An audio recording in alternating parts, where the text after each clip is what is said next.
요한계시록 21번째 내네요. 제목을 비진리의 세상에서 진리가 된다는 것은 뭘까요? 비진리의 세상에서 진리로 산다는 것. 김동선 목사님이 설교로 진리가 된다 이런 류의 이제 얘기를 하는 분들이 좀 생겼어요. 그래서 진리가 된다, 진리로 산다. 이 세상은 비진리다. 연합이죠, 뭐. 연합이죠. 예수님하고 연합된 것이 진리인 거고, 그것이 선인 거고. 그러니까 뭐 기존에 있었던 구원론적인 표현, 저희가 이제 청년부나 중고등부 사역할 때 이제 설교할 때 저는 부교육자 때는 교리로 설교했거든요. 예. 구원론, 성화, 그렇죠. 회심, 그러니까 다 당황스러워해요. 사람들이 교회에서 그 무슨 얘기냐고. 안 들어봤냐고. 네, 조직신학책에 있는 용어들을 이제 뭐 하니까 당황스러워해서 좀 배운 티 자랑하는 것처럼 들리기도 하고. 나이 드신 분들은 새로운 것들을 접하는 건 좀 뭐라 그러죠? 좀 저항감이 있으신 것 같아요. 워낙 이제 그 조직신학 그런 것도 좋아해가지고. 네, 요 근래 이제 한국에서 유명한 설교자들, 곽선희 목사님, 그다음에 조용기 목사,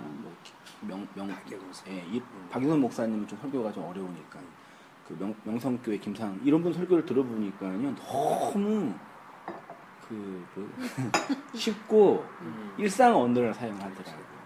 아, 이게 차이가 나는구나. 이제 그때는 신학생이었기도 했고 또 워낙 신학 자체가 저한테 기뻤기 때문에 그랬는데 어쨌든 성도들 일반 대중들은 그런 식의 일상 언어, 감동적인 이야기, 복 받는 이야기. 네, 저도 가끔 이제 옛날에 누구죠? 조용기 목사님 옛날 젊었을 때 설교를 들어봤는데 잘하더라고요. 그래요. 네. 조용기 목사님. 네. 뭐 머리 다 까져가지고 젊었을 때 이렇게 하는데 한 50대 중반 좀 됐을 것 같는데 아주 그 특유의 전달법이라고 할까요? 그리고 되게 쉬운 언어로 사람들이 왜 이렇게 많이 듣는지 이제야 좀 그런 거 길들여져 있다가 이제 막 그런 어떤 교리적인 이야기하고 이런 용어 자체가 이제 새롭게 다가오니까 좀 안다고 오는 거 하는데 그냥 얘기는 쉽게 하더라도 복음의 내용이 담겨 있으면 문제가 없을 것 같는데 그분들은 이제 쉬운 얘기 전달은 잘하는 거, 스피치를 잘하는 거죠. 근데 이제 복음의 내용이 없으니까 이제 이 땅에 필요한 얘기만 다 하니까 그게 이제 문제인 것 같아요. 아무튼 그런 의미에서 이제 진리가 된다는 게 이제 뭐 교리적으로는 구원론적으로는 그리스도와 연합이 된다, 하나가 된다. 근데 조직 신학에서 우리 개혁주의 신학에서나 복음주의 신학에서 연합이라는 개념은 좀 모호하지 않나요? 그렇죠. 네, 그렇죠. 그러니까 그리스도의 신비적인 연합 이렇게 이제 구원론 책이 딱 카테고리 있는데 연합이 뭐냐, 하나가 된다가 뭐냐 할 때는 애매모호한 그리스도 안에서라고 표현도 하고 그래서 그 연합이 이제 그리스도를 뭐 한다고요? 하나가 되는 거? 그리스도를 닮아간다. 닮아감. 이런 식의 표현을. 그리스도를 닮아간다는 게 뭐냐? 여기 그리스도처럼 이제 착하게, 온전하게, 뭐 이런 식의. 그러니까 여기는 이제 복음적인 교리, 복음적인 진술이 나왔는데 그걸 이제 여기에서는 이제 우리가 상식적으로 이해하는 인간의 윤리적인 측면에서 이제 해석을 하는 거죠. 그렇죠. 이게 이제 소위 말해 이제 복음주의 청교도 운동하시는 분들이 약점이라고 그럴까요? 저도 많이 듣거든요. 그러니까 인터넷이 좋은 게 뭐냐면요, 이렇게 대부분의 목사님 설교 들을 수가 있어요. 그러니까 그런 조용기 목사님의 이런 분 설교도 듣는데 이제 소위 말해 이제 개혁주의 하는 분들, 청교도 신학하시는 분들, 이분들은 일차적으로 되게 뭐라 그럴까요? 되게 올곧아요. 분명한 확신이 있고 이런데 이제 이거를 이제 윤리적인 측면에서 이제 어떤 신학 이 구원론적인 어떤 이런 신비를 인간의 어떤 강직이나 강직함, 올거듬 그러니까 이런 분들에게 막 그 목회자의 타락이나 윤리적인 부도덕이 용납이 안 되는 거죠. 어떤 뉘앙스인지 아시겠죠? 근데 지금 내가 표현하고 싶은 이 진리의 개념은 이런 표현인데 이런 식으로 오해할 수 있었던 기존의 어떤 방식들을 좀 새롭게 설명해 본다라고 이제 생각할 수가 있고. 근데 그 청교도 쪽에도 실질적으로 그 행위적으로는 윤리 도덕적인 측면을 굉장히 강조는 했지만은 그 안에 실질적으로 안에 들어가 있는 내용 중에 하나는 실질적으로 이런 행위가 내 자아를 죽여가는 과정이라고 봤던 것은 난 맞는 것 같아요. 이런 행위가 단지 이런 그런 것들을 행위로 나타나져야만이 그것이 올바른 거다는 개념의 어떤 개념은 있었지만은 근데 이런 부분 윤리적인거나 도덕적인 것 측면 또한 우리의 양심에 의지되는 거 아니겠습니까? 저런 부분들이. 근데 우리의 양심 또한 그 하나님의 일반적인 은혜 부분이 아니냐 이거죠. 그러면 양심은 우리가 윤리나 도덕적인 측면에서 우리 양심은 올바로 올곧게 살아가라고 하는 부분들도 있지 않냐 이거죠. 양심의 문제. 양심적인 측면에서. 그렇다면 이런 양심, 윤리, 도덕적인 측면의 문제도 제 얘기는 등한시되는 건 아니지 않느냐.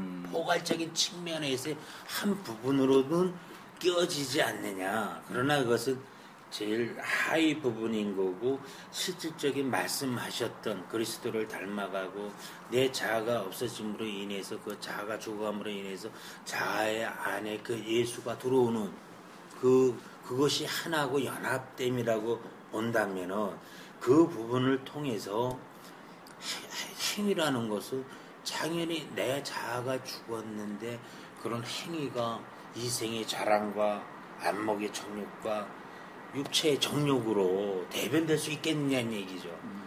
그것이 그런 행위들은 올바로 내 의지가 아닌 예수님의 하나님의 의로서 그것은 자동적으로 가주는 것이 아닐까.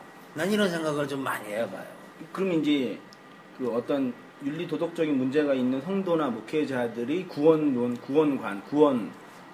그 확실성이나 내용을 이제 어떻게 설명할 수 있냐가 이제 관건인 거죠. 아니 근데 내가 말씀드리고 싶은 건 유대인들도 우리가 아리새인이나 많이 보지만은 도덕 윤리적인 거에 대해서 그 사람들의 잘못은 내 의로서 지금도 마찬가지고요. 지금도 대부분의 기독교인들은 다 내 의로서 나를 나타내려고 하는 그런 자아가 살아있는 연합되지 않은 상황에서의 그 행위들은 내가 신이라는 존재로 행위를 하는 거고 그것이 아닌 진짜 내 자아가 죽고 한 사람들의 그 행위는 저절로 내가 의도해서 나타나는 것들이 될 수가 없다는 의미로 저는 말씀을 진짜 드리고 싶어서 그 얘기 오늘 좀 나눌 것 같아요. 네. 여기에서요. 한번 잘 생각해 보시면서요. 그러니까 그 조직신학이나 교리는 그런 복음적인 진술을 많이 이렇게 설명하려고 애를 썼는데 이제 성경도 그래요. 구원받은 너희가 거룩하게 살아야 된다. 혹은 구원받은 너희가 구원에 합당하게 살아야 된다. 다투지 말아야 된다. 분을 품으면 안 된다. 싸워도 언제까지는 해가 지기 전에는 화해해야 된다. 이런 식의 그 문자적인 이해를 이제 복음적인 이해로 하지 못하는 측면이 좀 있었던 부분인 것 같아요. 경기하나? 그럼 들어가면서요. 그 환란과 궁핍, 환란이 들리시스, 궁핍이 푸토코스의 명사형인 푸토케이야, 그렇죠? 그래서 상대적 의미에서의 환란이나 궁핍이 아니라 절대적 의미. 특히 이제 그 궁핍은 가난함이라고 하는데 이 가난함은 그 나의 전 존재가 파산당하여서 주님의 은혜가 아니고서는 나는 살 수 없습니다. 이런 상태가 가난한 자예요. 그 가난함, 궁핍. 그것이 이제 초대교회에게 있었죠. 자아의 파산이다. 네, 이런 파산. 그런 그러니까 아이들이 상대적 의미의 가난은 비교 상대적인 거잖아요. 그래서 우리가 한국 사람들이 가난하고 힘든데 이게 지금 보면은 솔직히 뭐 저는 뭐 그 옛날 안 살았지만 뭐 60년대 70년대 그 가난함보다 더 풍요롭잖아요. 근데 이제 상대적으로 볼 때 저 사람들은 저렇게 사는데 나는 그렇지 않다라는 어떤 비교 상대적 의미의 가난. 정말 돈이 없고 먹을 게 없어서 자살하는 사람은 없잖아요. 있긴 있더라고, 오늘 보면요. 정말 진짜 그런 분도 계시긴 계시는데, 그래도 이제 사회복지에 문제가 있다고 지적을 하는데, 아무튼 그런 가난이 아니라 절대적인 나란 존재가 완전히 그 파산 맞은 상태. 그렇게 이제 궁핍과 가난한 자가, 가난한 자를 하나님은 뭐라고 표현한다고요? 부요한 자라고 하는 거죠. 역설이죠. 궁핍, 고난 속에 있는 자, 가난 속에 있는 자가 진짜 복음적으로는 부요한 자죠. 부자죠. 그런 부자가 뭐해요? 양식을 나눠줄 수 있는 그런 존재가 되죠. 그 구약의 요셉의 모습이나 그리스도의 모습이나 얘기했고요. 가난하게 목마르게 그 진리 말씀 찾아가는 거죠. 그 다음에 이제 유대인의 이제 회방이 있는데요. 그 다음 절에 보면은 자칭 유대인이라 하는 자들의 비방도 알거니와 실상은 유대인이 아니요 누구예요? 사탄의 회당이다. 그러니까 유대인이 뭐래요? 유대인의 비방이 사탄의 회방이라고 표현하고 있어요. 사탄의 회당. 사탄이라면 이제 제가 자주 맨날 매주 얘기하고 있으니까 딱 아시죠? 사탄이 뭐예요? 사탄. 원래 이게 그 헬라 히브리어의 사타나스거든요. 사타나스. 히브리어와 헬라어가 동일하게 쓰는 단어가 사탄이에요. 재밌죠? 그럼 사탄하고 사탄하고 네, 똑같아요. 어떤 때는 사탄으로 한글 성경은 사탄으로 돼 있고요. 네. 그 사전에는 사단으로 돼 있어요. 그러니까 번역의 이제 그 차이죠. 네, 그러니까 사탄이 더 사단 났다 그러면 안 되니까. 사탄이 뭐예요? 네. 사탄이라는 이 명사예요. 명사. 그럼 뭐예요? 사탄은 뜻, 의미. 요거 하나만 잘 기억하면 사탄. 이분들은 다 이렇게 저한테 세뇌 당해가 다 아세요. 아시죠? 집사님한테 세뇌 안 당해서 모르신 거예요. 되게 사탄은 요즘 악마. 사탄이라고 그러죠. 귀신. 네. 예, 사탄. 홀리는 거, 나쁘게 홀리는 거. 홀림. 사탄, 음란마귀 이런 거. 불신마귀. 그렇게 알고 계시죠? 네. 그건데 이제 오늘 잘 들으셔야 진짜 중요해요. 이 사탄의 뜻이 명사잖아요. 명사로서 일반 명사예요. 대적자예요. 대적자. 대적하는 사람, 대적하는 존재. 만약에 집사님이 저를 대적하면 저에게 집사님은 뭐가 돼요? 사탄이 됩니다. 저의 사탄. 그게 대적자예요. 네. 그러니까 집사님이 저를 대적하면 제가 집사님의 사탄이 되고, 네. 제가 하나님을 대적하면 하나님 날 뭘로 불러요? 사탄. 이 사탄아 부르는 거예요. 그래서 베드로한테 이 사단아 그랬잖아요. 그러니까 이거의 1차적인 의미는 대적자예요. 됐죠? 이 대적자가 사탄이에요. 그러니까 우리가 흔히 말하는 그 악마나 귀신이나 뭐 몸에 들어가서 사람들 눈 뒤집어지게 하고 이런 엑소시스트 이런 것들은 문학이나 그 무당 종교에 있는 거지 기독교에는 없어요. 물론 이제 성경의 표현에 귀신 들림이라는 그런 표현이 있는데 실제로 그 귀신이 홀령이 인간에게 들어와서 막 눈 뒤집히게 하고 막 목소리 이상하게 내고 그럴 수 있나요? 그렇게 있다가 말하는 사람이 대부분이거든요. 근데 못 봤죠. 네, 못 보셨죠? 네네. 실제로 없어요. 고대 시대는 의학이 발전하지 않았기 때문에 그 설명이 안 됐잖아요. 옛날에 의학이 발달하지 않았을 때 몸에서 피가 나오면은 그건 저주받은 병이었을 거 아니에요. 암 때문에 피가 나왔다고 쳐도. 그러니까 피가 나오는 현상이 있어서 그 나쁘다는 걸 안, 그게 왜 나오는지 몰랐죠. 그것처럼 그 귀신 들림도 정신적인 병이거든요. 정신 질환, 그 분열증이거든요.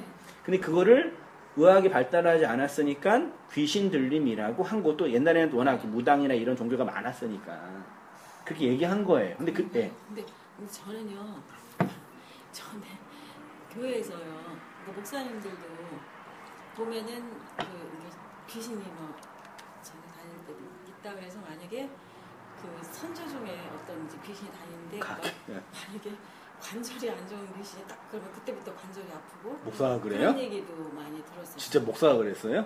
그래서 목사님이 와서 안수를 해주시고 막 그러니까 맞아요. 물러가라 네. 그런 거 목사님 직접 나사렛 예수 그리스도의 명하님 물러나갈지어다. 그럼요. 예 그러면서 안수하고 전에 그때가 언제였나 보면 나연이 어렸을 때 교회에서 그때 순복음교회 가고 정림이 살때 순복음은 잘 그래요. 아 그래요? 귀신 장난 하거든요, 걔네들은요. 순복음교회에서 막 방언들 하면서 그러니까 제가 해석하고 이해하고 공부하고 연구한 바로는 그거는 인간의 정신적인 어떤 흐름이지 네. 어떤 혼령이 나타나서 막 사람들을 힘들게 하고 병 걸리게 하는 건 아니라는 얘기죠. 그렇죠. 저는 그렇게 생각한 게 집사님이 아니다, 그건 귀신이 그랬다면 저는 할 말은 없는데. 그렇진 않은데 그렇다는 말을 무당이면은 네. 전에 그 들었어요. 자녀들이 그 줄기 저기 하더라고요. 엄마가 무당인데 네.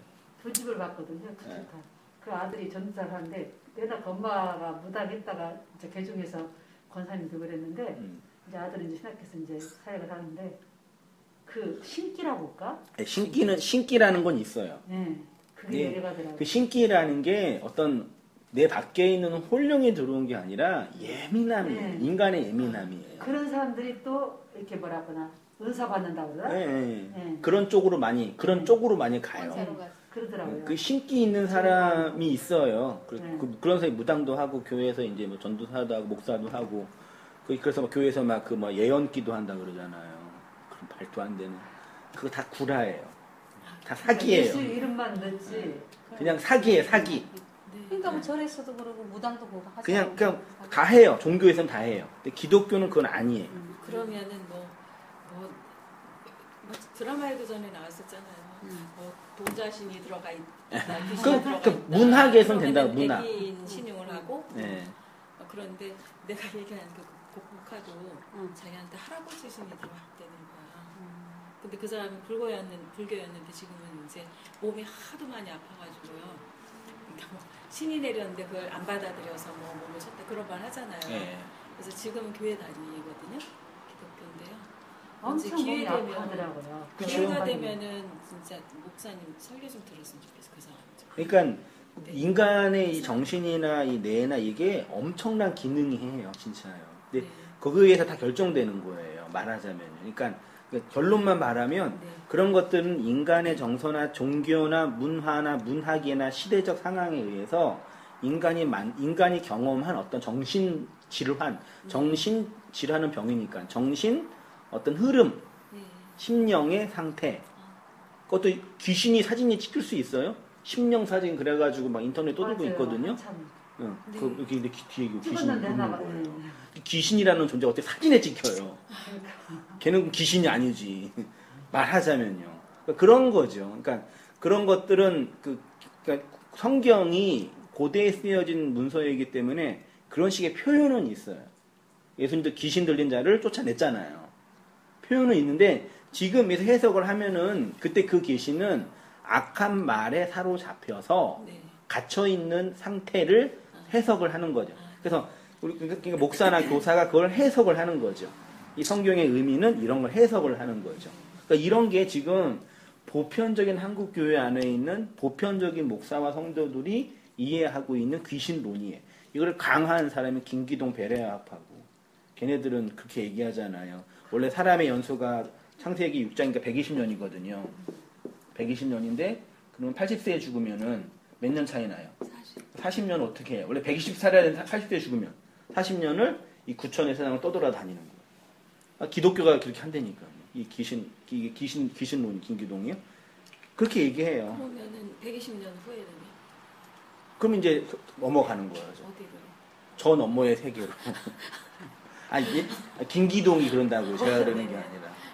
그분은 전에 교회 목사님 거기서 끝난다는 거야. 말도 안 돼. 그렇게. 말이 안 맞아. 그러니까 이런 식의 정말 말도 안 되는 샤머니즘과 이런 짬뽕이 합쳐가지고 이렇게 만들어놔요. 여기서요. 지금 사탄이라는 것은 예를 들어서 욥을 하나님이 욥을 시험하고 하실 때 사탄과 같이 얘기했던 얘기도 부분들도 있고 제가 그래서 여쭤보고 싶은 거는 사탄이라는 것은 사실 뭐 내 안에 있는 내가 신되고자 하는 부분들하고 욕심과 욕망과 자기 유익만 추구하는 이런 부분들이 사탄의 개념도 있지만은 실질적으로 제가 얘기하는 귀신이라는 사탄이 아닌 하나님이 사탄을 불러다가 악을 조정을 하게 만들고 했던 그런 사탄이라는 사람은 분명히 있는 거 아니겠습니까? 실체는 네. 사탄의 어떤 실체는 있죠. 그렇죠. 네. 그 실타는 악을 조정하는 사람이고 존재.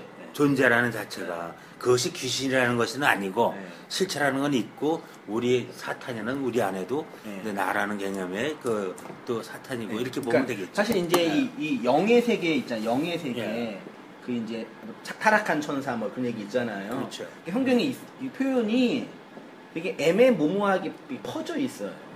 그러니까 이거 가지고 신학이나 어떤 학문을 만들어낼 수가 없어요.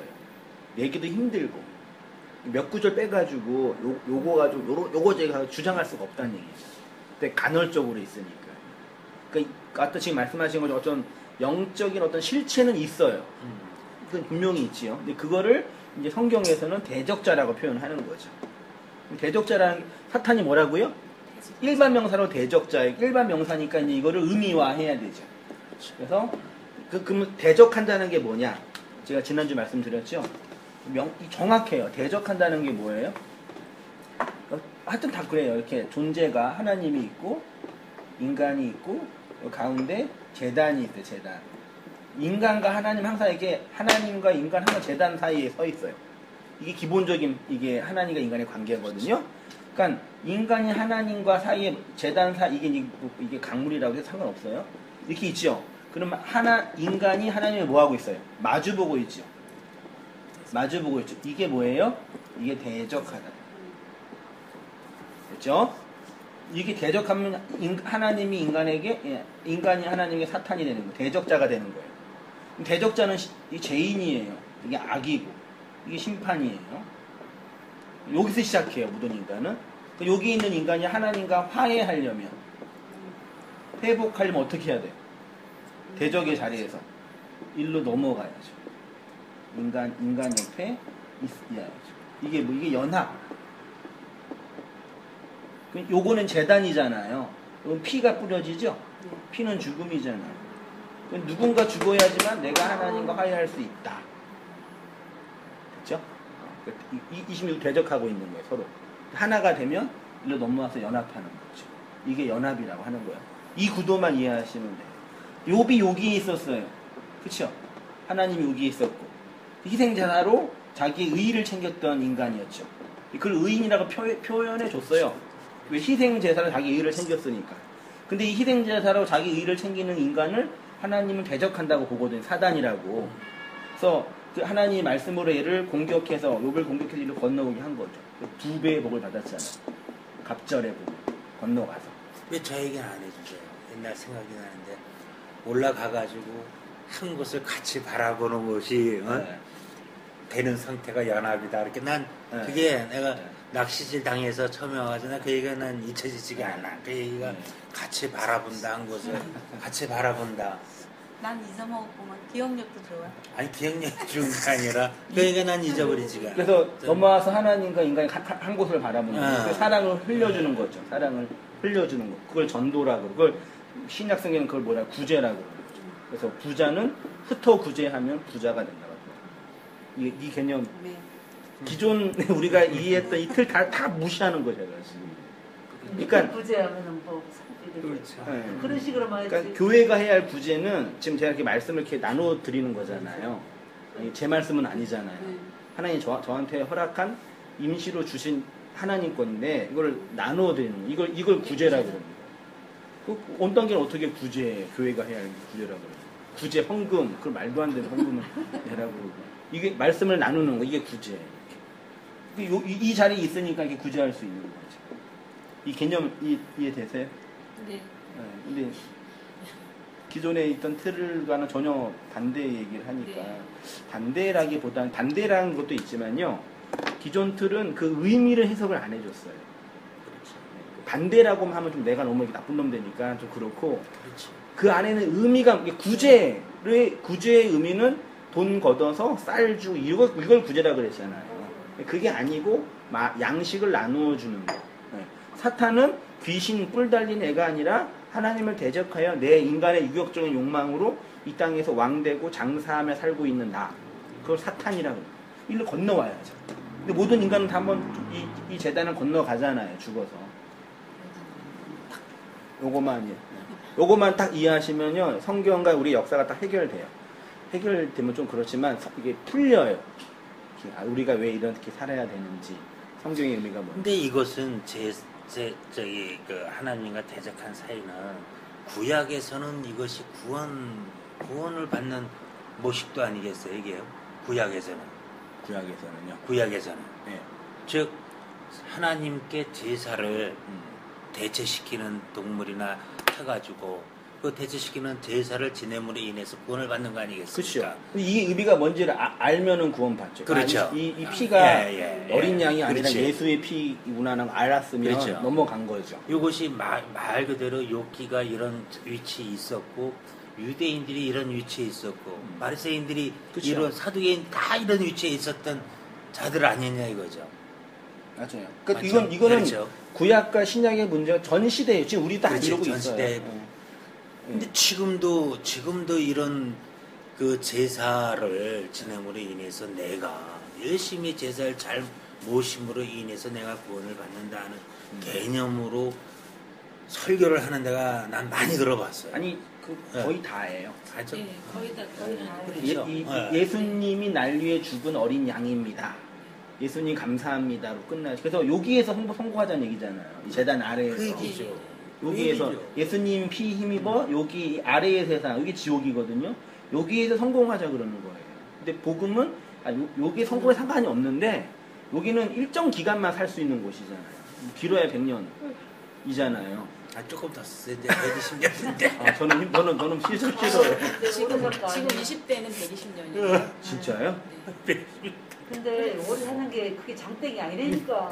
알죠. 자식 다 앞세우고 진짜 그거 안 좋아요 막. 아무튼 근데 이제 어쨌든 그러니까 근데 그 장수의 개념이 이 영생을 얘기하는 거지. 그러니까 여기에서 그렇죠. 100년 살다가 이 재단의 의미를 알아서 하나님께로 건너가는 걸 중간 지점으로 이해하면 되는데 그렇죠. 여기가 모든 것이라고 이해하면서 여기다 10년 만에 살 줄 알고 그냥. 그것만 얘기하는 거. 그냥 불교든 기독교든 천주교든 모든 종교가 다 이걸 얘기하고 있는 거. 요거만. 10년 만에 살 거지. 포장만 좀 다른 거지. 포장.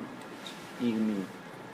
저도 설교 딱 들을 때 저 목사가 복음을 말하는지 아니면 율법을 이 세상의 것들이 하는지 그런 걸 감지해요. 그게 와요. 그래서 지난주 목요일 토요일 날인가 그때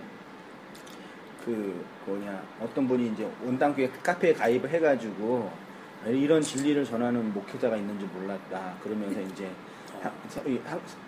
호주의 하나의 교회 김종국 목사님 혹시 아세요? 김종국 목사님? 김종국 목사님. 아는 분인데. 호주에 계시는데 그러니까 김성수 목사님이랑 비슷하게 말씀하시는 분인데 약간 신학적으로는 좀 다르지만 어쨌든 약간 교집합이 좀 있어요. 그런 교회 그 교회 카페 회원은 1000명이라 그러고 저기 홍제동에 있는 프로슈크마의 교회 카페 회원은 500명이라 그러고 온땅교회는 250명이라고 그러셔서 그러니까 그분론은 그거죠. 이런 시대에 이렇게 진리를 전하는 목사들이 그래도 있다. 감사하다. 그런 식의 표현을 하시더라고요. 그런 거죠. 말하자면. 그러니까 설교를 잘하고 못하고 능력이 많고 없고는 둘째 문제고 이 얘기를 하냐 안 하냐. 맞죠? 제가 이상한 목사 아니죠? 나쁜 놈 이상한 놈 아니죠? 사람 신천지 아니죠? 이상하게 느끼실 거려. 이 부분은 좀 저거 하지만 이제 구제나 이런 측면에 있어서의 그 얘기들은 실질적으로 우리가 인간이 행함으로써 상대편을 어렵게 사는 사람들 또 이런 부분들은 이런 것들을 함으로 나타남으로 인해서 그것이 인간의 도리고 그 하나님의 은혜를 받은 사람의 행동이다 이런 생각 가지시죠. 당연한 거. 그러니까 그렇게 생각했는데 그러니까 뭘 말하냐면 오늘날 그 복음주의가요 성도들로 뭘 요구하냐면 착한 아이 만들려고 하는 거죠. 울면 안 돼, 울면 안 돼. 다루기 쉽게. 네, 울면 안 돼. 예. 울면은 산타 할아버지 선물 안 준다 그러면 애들 착해지거든요. 진짜예요. 근데 아까 목사님이 우리 살고 있는 이 세상이 지옥이라고 하셨잖아요. 네. 근데 지옥이 정말 지옥인가요? 생각하는 지옥이 뭔데? 네? 지옥이요? 네. 지옥이라는 거는 나는 막 얼마나 나쁜 일이 있고 저도 사실 요즘요 그런 진짜 지금 살고 있는 게 우리 살고 있는 이 현실이 지옥이 아닐까 그런 생각해요. 왜냐하면 온갖 잔혹한 일이 다 벌어지고 있고 그러거든요. 네. 그 속에서 살고 있잖아요. 그치, 그러니까 사실은 인간의 욕망이 서로 부딪히며 살고 있는 곳이 지옥이에요. 네. 땅지 가치로. 요즘 그 생각이 계속 머릿속에 들어요. 근데 지옥이라는 게 따로 이렇게 막 불구덩이 여기가 아니라 지금 살고 있는 이 현실이 지옥이 아닐까? 내 탐욕과 욕심에 갇혀 있는 거. 그게 지옥. 여기 벗어나지 못하고 오로지 나에 갇혀 있는 거. 그러니까 자기 욕망에 갇혀 있는 게 지옥이에요. 그 생각을 요새 자꾸 하게 되고 제가 아무래도 목사님 설교를 들어서 그 생각이 있어요. 저는 전혀 생각을 안 하고 살았는데요. 근데 지옥이라는 게 지옥이라는 게 그렇게 느껴지시는 거죠. 그러니까는 뭐 천국 지옥 이렇게 옛날에는 지옥은 막 그냥 있고 유황가마 그렇게 있고. 그냥 생각하고 천국은 방지. 근데 지금 현실이 그런 게 아닌가 그런 생각이 들어요. 네, 맞아요. 성경이 말하는 것도 그거거든요. 그러니까 그 천국 간적 지옥 간적 하는 분 있잖아요. 진짜 봤는데 예쁜 그 여자 전도사가 아주 예쁜 목소리로 간증을 하는데 와 진짜 그 여러분이 그 만약 골프를 좋아한다. 천국 간 사람은 아주 큰 골프장에 들어가. 웃기죠. 응. 옛날에 그런 거 근데 옛날에 그 지옥 간정 그렇게 했죠. 아니 많이 봤어요. 저 많이 들었는데 그리고 막 뭐지 그러니까 뭐 그 뭐냐 그 운동을 좋아하는 사람이 천국 가면은 아주 그 넓은 그 헬스장이 있는 데를 간대. 아니 그 교회에서 간증을 한대 여자 한다고 내가 들었다니까요. 그리고 지옥 간증을 보여주는데 그 사람들이 와 그 소리 내는 거 있잖아 막 그 뭐냐 고함 소리나 어떤 목사님은 성가대 쓴 사람은 가면 찬양대 선대.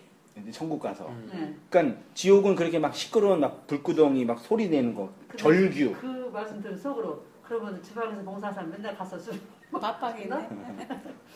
참 화장을 참. 그 일만 하나? 나 진짜. 네. 그런 식의 이제 이해가 있는 거죠. 그게 사실 그 기독교 불교의 지옥관이고 모든 종교의 조로아스터든 그런 종교의 지옥관이에요. 좋은 일 안 하면 지옥 가서 이제 그 눈날 뽑히고 혀 잘리고 이런 거. 그런 게 아니에요. 하나님이 천국적 만들어 놓고 너 말 안 들었으니까 너 내 말 안 들었으니까 넌 지옥 가. 그런 뭐 조폭도 아니고 그런 식으로 이해하는 게 우리 이해권은 그게 아니죠. 그러니까 그런 구도가 그러니까 그 의미가 이제 재해석돼야 된다. 그 얘기를 하고 싶어요. 이런 것도 좀 이해하시면서 찬찬히 들으시면서 또 이제 또 생각도 하시니까 또 이제 그런 생각도 드신다고 하시니까 정리하면서 가면 좋겠는데 사탄이 대적자 다 되시죠? 그 하나님을 대적한다라는 것은 이 비진리 율법의 세상에서 내 율법으로 하나님을 바라보고 있는 게 대적하는 거다. 그래서 그 사탄이에요. 1페이지 아래쯤에 비진리 세상에서 진리가 된다는 것. 율법의 세상이 곧 비진리의 세상이고 비진리란 율법의 내용 안에 머물러 있는 그러한 존재의 상태라고 합니다. 쉽게 말하면 이 코스모스의 세상을 내 유격적인 욕망으로 겉으로 보이는 그 표상에만 매이게 되고 거기에만 머물러 있으면 그것이 비진리에 속한 자라고 하고요. 그러면 진리는 뭐냐면 이 율법의 세상, 이 껍데기의 세상을 알아먹고 율법의 감옥에서 나오는 것을 진리라고 하자는 거예요. 그때 율법적인 선악 구조로 나를 규정하고 나를 설명하고 나를 정당화하는 그 율법의 나가 죽을 때 율법의 지옥에서 나왔다 하는 것이고, 율법의 지옥에서 나올 수 있게 하는 삭, 이게 삭이 한 달 동안 일하면 뭘 받아요? 고용주한테요? 삭을 받죠? 이게 페이잖아요. 네. 근데 성경에서 상급이 있잖아요. 상급이요. 면류관. 상급은 이 삭이에요. 구원의 상급할 때 구원 말고 더 큰 게 아니라 예수가 주는 말하자면 월급. 그게 삭이에요. 그러니까 이것도 번역의 문제라기보다는 의미의 문제겠죠. 그러니까 이 코스모스의 세상에 하나님이 지난주에 나눴던 것처럼 하나님께로 건너가기 위한 뱃삭을 주셨는데 그 뱃삭으로 그거 가지고 그날을 갈 거를 준비해야지 그거 가지고 여기에서 장사하는 거라는 얘기죠. 그게 달란트 비유 똑같아요, 사실은요. 5달란트, 3달란트, 다 그런 구도거든요. 그게 이제 이 삭을 이게 이제 상급보다 그게 이제 율법의 마지막 하나가 뭐라고요? 10의 마지막 하나가 사랑이라고 그랬죠. 이 삭을 사랑으로 담고 있어야지 그게 이제 말하자면 패스포드가 되는 거죠. 말하자면요. 표현하자면. 사랑이 없으면 안 된 거죠. 2페이지로 가서요. 사탄의 회당이란 율법주의, 그러면 서모나 교회를 회방했던 그 유대인 사탄의 회당의 핵심은 뭐냐? 하나님이 주신 성경을 문자 그대로 육체로 지켜야 할 율법적 계명으로 보고 그것을 해석하여 행위의 규범으로 자신의 육적인 삶, 코스모스의 삶을 정당화하려는 모든 인간의 시도를 율법주의라고 할 수 있다. 율법주의 단순한 도덕주의가 아니에요. 윤리를 추구하고 착하게 살고 그 자체가 나쁜 게 아니라 그것이 나의 구원의 삭이 된다라는 얘기죠. 그 거대한 종교적 정치적 집단으로 유대교가 있었고요. 그래서 바울이 신학적으로 율법주의 안에서 하나님을 해석하는 유대교를 공격하여 기독교를 말하자면 탄생시킨 거죠. 우리가 믿는 기독교는 어디에서 나왔다 그랬어요? 유대교. 잘 보세요. 하나님이 당신의 계시를 최초 누구한테 주셨어요? 저기 하나님의 그 신적 계시를 네. 제일 먼저 받은 사람이 누굴까요? 쉽게. 아브라함. 아니 그 저기. 처음에 맨 처음. 아담이죠. 어렵지 않아요. 아담이 하나님의 계시를 받았겠죠. 당연하지 않겠어요? 그렇죠. 근데 아담이 두 아들이 누구예요? 아벨과 가인이죠. 네. 가인 첫째죠? 네. 아니 아벨이 첫째인가? 가인이 가인이 첫째. 첫째. 첫째, 예, 죄송해요. 형이. 근데 얘가 얘를 죽여버렸네요. 네. 그럼 아벨 대신 누굴 줬어요? 셈. 셋을 줬어요. 그리고 셋 이후에 누가 나와요? 셋, 에노스, 게남 이런 거 열 필요 없어요. 마할랄렐, 야렛 쭉쭉 나가다가 그 아담의 10대손이 누구예요? 노아예요. 그 다음에 가인 족속이 쭉 나와요. 이렇게요. 그럼 여기에서 딱 보면은 이거는 이제 세상이 된 거고 이 세상에서 경건한 하나님의 백성이 나온 거예요. 말하자면요. 이 노아 갔다가 노아에 가서 이제 노아에서 누굴로 나눠요? 셋으로. 셈이 이건가? 셈, 함, 야벳이죠. 네. 그리고 여기서 이제 아담의 이 종교를 계승한 사람이 누구예요? 셈이죠. 이 셈에서 누가 나와요? 아브라함이 나와요. 그렇죠. 아브라함이 이삭, 야곱, 요셉, 그 다음에 아브라함, 이삭, 야곱, 요셉이 나오고 요셉이 12지파를 만들죠. 여기서 12아들, 12지파, 12족속, 그게 이제 유대인이 된 거예요. 이스라엘이 된 거예요. 이스라엘 종교가 삐뚤어진 게 유대교예요. 유대교는 이스라엘, 이 영적인 아담의 종교, 노아의 종교, 아브라함의 종교를 삐뚤어간 이단이에요. 유대교는. 이 유대교에서 뭐가 나왔어요? 기독교가 나온 거예요. 그러니까 하나님이 유대교의 품 안에서 예수를 개혁자로 정신병자로 보내서 다 무너뜨린 다음에 예수의 사상을 엎은 누구? 바울에 의해서 이 유대교에서 기독교를 추출한 거예요. 기독교가 나왔네요. 나왔는데 곧바로 기독교가 어떻게 됐어요? 카톨릭이 돼버렸어요. 카톨릭이 중세 1000년을 지배하다가 1517년 루터, 칼빈, 네, 종교개혁. 그 다음에 웨슬리에 의해서 종교개혁이 진행되고 지금 우리가 믿는 개신교가 된 거예요. 카톨릭은 이 전통 기독교에 보면 이단이에요. 그렇죠? 그러니까 이 세상의 종교를 보면은 진짜 참 종교가 없어요. 이런 역사를 훑으면은 한세희 목사가 절대 이상한 목사 아니에요. 제가 돼가지고 도대체 그 얘기 누가 하냐 그러고 맨날 저한테 다 99%는 이처럼 얘기 안 하는데 누가 그 얘기 하냐. 그 역사 한 번만 보도 다 이해가 되잖아요. 맞죠? 이게 아담, 셋, 에노스 얘네들은 소수고요. 가인 종교는 다수였다니까요. 이 시대요. 카톨릭 시대는 다수였고 루터 한 명이 소수였어요. 그렇죠? 그러니까 오늘도 마찬가지예요. 말하자면요. 저기서는 소수라고 표현할 수가 없죠.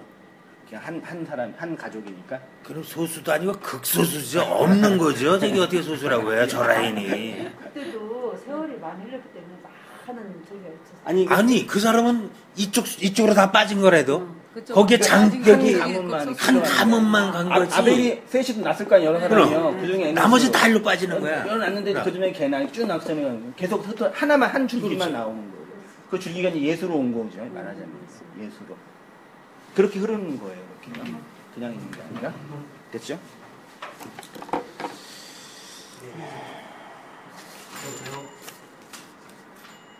네.